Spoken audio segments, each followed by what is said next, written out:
तो भाइयों ये जो आरसीबी का ऑक्शन रहा है वो बहुत ही बढ़िया ऑक्शन रहा है अभी तक का, क्योंकि इसमें वो सारे खिलाड़ी रिटेन हुए हैं जो एज अ फैंस भी चाह रहे थे कि इन्हीं सब खिलाड़ियों को रिटेन किया जाए, जो हम भी चाह रहे थे एज अ क्रिएटर कि आरसीबी इन्हीं को रिटेन करे, और उन्हीं सब खिलाड़ियों को आरसीबी ने रिटेन भी किया है।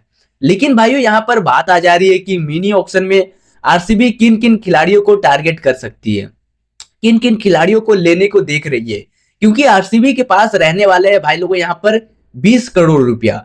हाँ, 16.4 करोड़ रुपया अभी आरसीबी के पास है पर्स में, लेकिन 5 करोड़ एडिशनल पर्स के रूप में उन्हें दिया जाएगा, तो हो जाएंगे 20 करोड़ रुपया। अब 20 करोड़ रुपया में से खिलाड़ी तो बहुत सारे हैं लेने को, अब लेती किसको किसको है आरसीबी, इंटरेस्टिंग तो इस बात की है। अब देखो खिलाड़ी बहुत सारे हैं भाई साहब, पथिराना है, डेविड मिलर है, वेंकटेश अय्यर है, शेख राशिद है, मोइन अली है, महिपाल लोमरोर है, अथर्वा टाइट है, सिमरजीत सिंह है इंडियन फास्ट बॉलर के रूप में, आकाश माधवाल है, बहुत सारे खिलाड़ी है। लेकिन टारगेट किसको करेगी आरसीबी? आंद्रे रसल भी है, मैक्सवेल भी है, लिविंगस्टन भी है।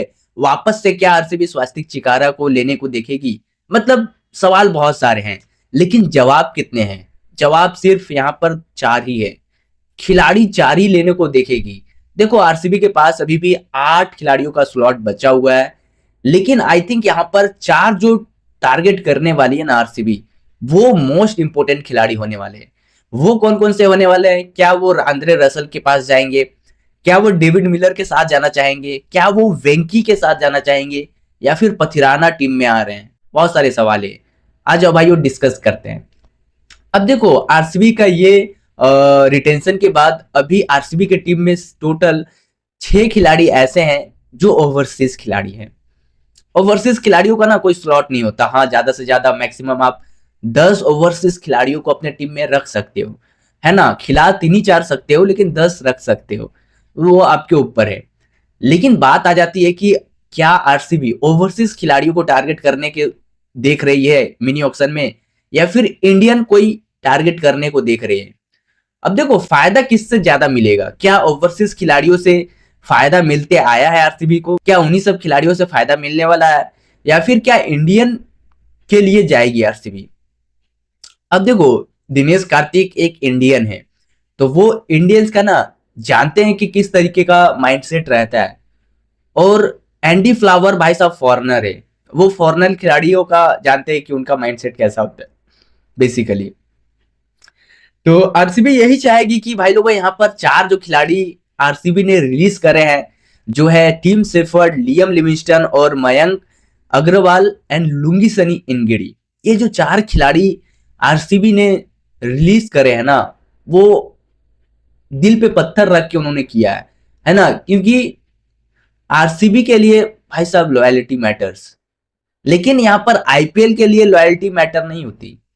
आरसीबी के लिए होती है, लेकिन आईपीएल्स वगैरह में लॉयल्टी मैटर नहीं करता है, ये क्लियर कर देता हूं। अब भाइयों इन चारों खिलाड़ी के रिप्लेसमेंट में खिलाड़ी कौन से आ रहे हैं? अपने टीम सेफर्ट को तो छोड़ दिया, लियम लिविंगस्टन को तो छोड़ दिया, मयंक अग्रवाल को छोड़ दिया, यहां तक की एंड भाई यहां तक कि लुंगी सनी एनगिडी को छोड़ दिया गया। लेकिन टारगेट किसको करने वाली है आरसीबी? बड़ा इंटरेस्टिंग सवाल है। अब देखो यहाँ पर टीम सेफर्ट के रिप्लेसमेंट में क्या आरसीबी वेंकटेश अय्यर को देख रही है, या फिर शेख राशिद को देख रही है? अब देखो टीम सेफर्ट फिल सॉल्ट का एक बैकअप ओपनर थे, जो कि आरसीबी ने उनको छोड़ दिया।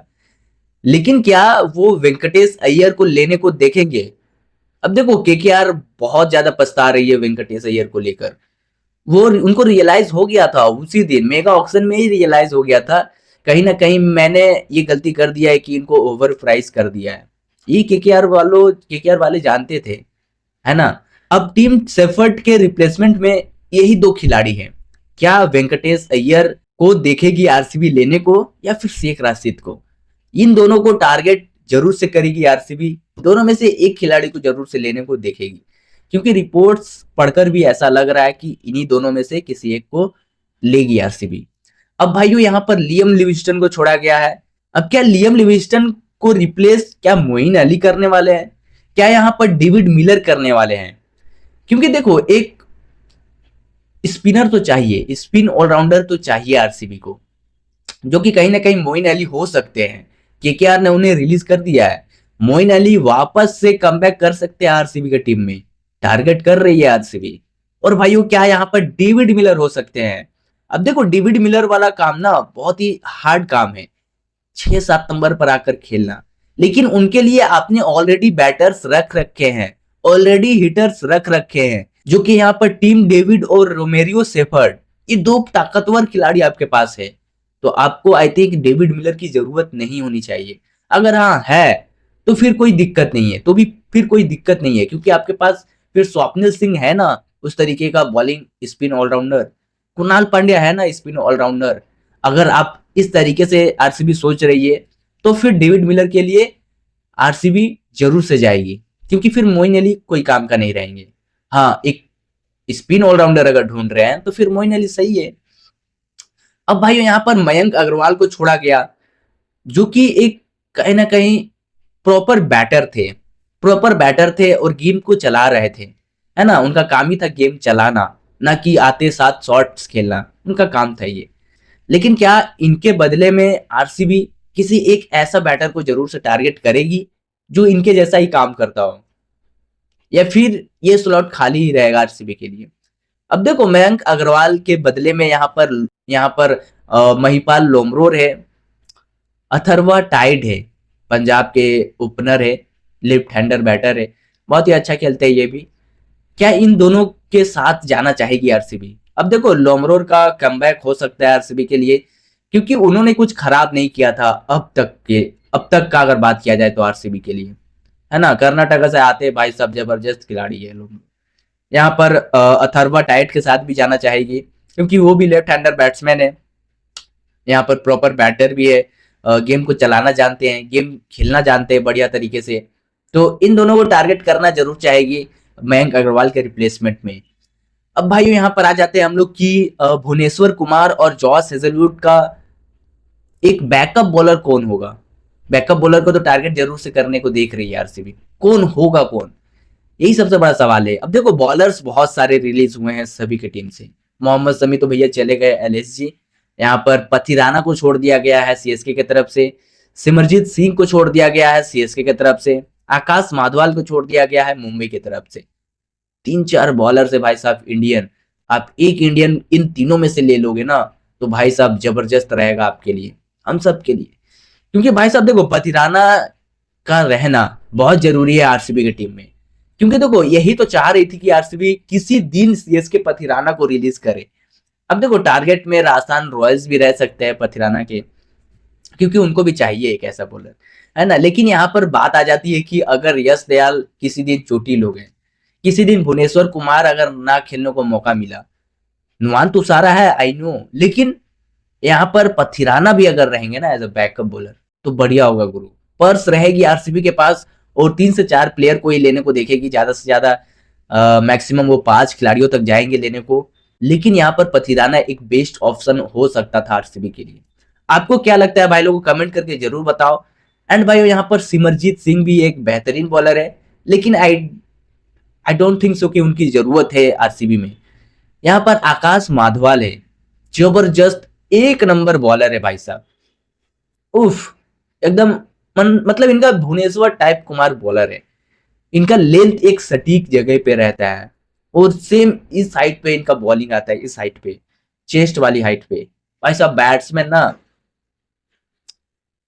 मैं आज से ही नहीं 5 साल पहले भी यही कहता था कि आकाश माधवाल जैसा बॉलर आईपीएल में बहुत ही क्रूशियल माना जाएगा, क्योंकि उस तरीके का बॉलर है भाई लोग। कम से कम यूट्यूब पे जाकर सर्च करके देख लेना किस तरीके का बॉलर है ना। अब भाइयों बात यहाँ पर आ जाती है कि टोटल 20 करोड़ रुपया जो है आरसीबी के पास है।